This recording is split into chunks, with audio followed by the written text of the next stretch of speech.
Ketika Bapak Prabowo Subianto mengumumkan cawapresnya Gibran Rakabuming, maka putuslah harapan daripada Bapak AHY ini.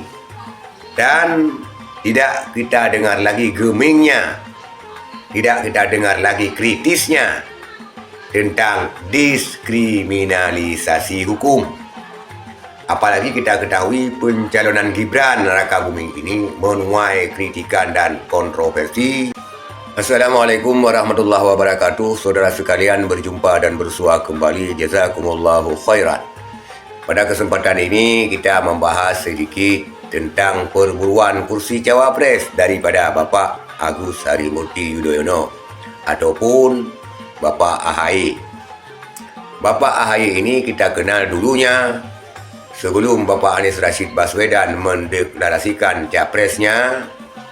Dia adalah sosok yang sangat kritis, selalu mendukung dan menjaga Anies Rashid Baswedan daripada diskriminalisasi hukum. Dan dia selalu lantang berbicara agar tidak terjadi diskriminalisasi terhadap Bapak Anies Rashid Baswedan.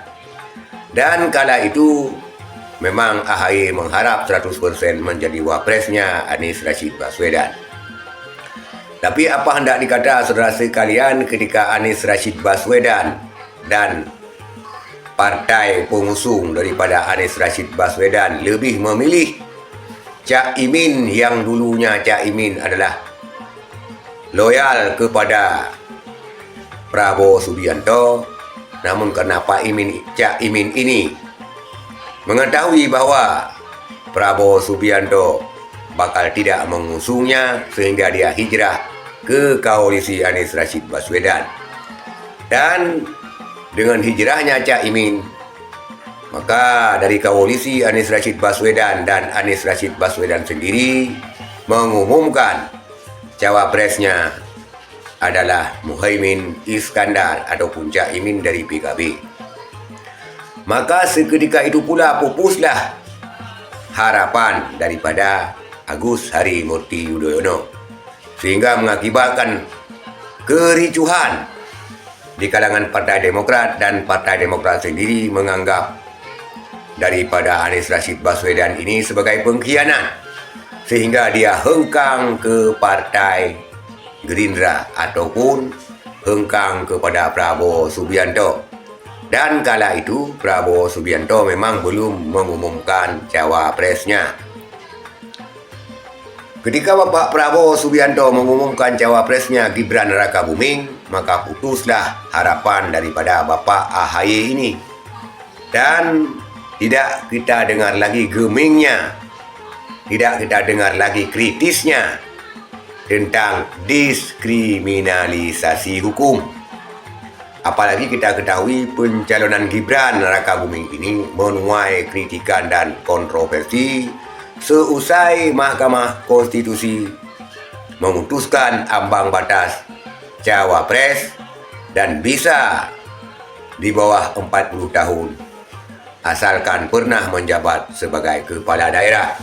Sehingga dengan polemik itulah lolosnya Gibran Rakabuming. Tetapi ketika praktisi hukum menyorot hal tersebut dan juga ahli-ahli hukum menyorot hal tersebut, tidak kita dengar suara lantang daripada Bapak AHY. Saudara sekalian, itulah realita dan fakta sekarang ini. Kritis tidak kritisnya, tajam tidak tajamnya argumentasi, tergantung kepada nilai tawar daripada porsinya. Apabila nilai tawar porsi kita mengharapkan hal-hal yang kita inginkan, maka kritikan akan selalu pedas. Tetapi apabila porsi itu buyar, maka buyarlah segalanya. Itulah realita sekarang ini. Dan kisah daripada AHY yang berburu kursi cawapres pun pupus di telan waktu. Artinya dari koalisi yang solid pindah ke Gerindra, di situ pun tidak dapat jatah cawapresnya. Itulah politik sekarang. Apa hendak dikata, belum rezeki. Mas AHY belum rezeki. Sabar. InsyaAllah ke depannya kalau masih bersinar.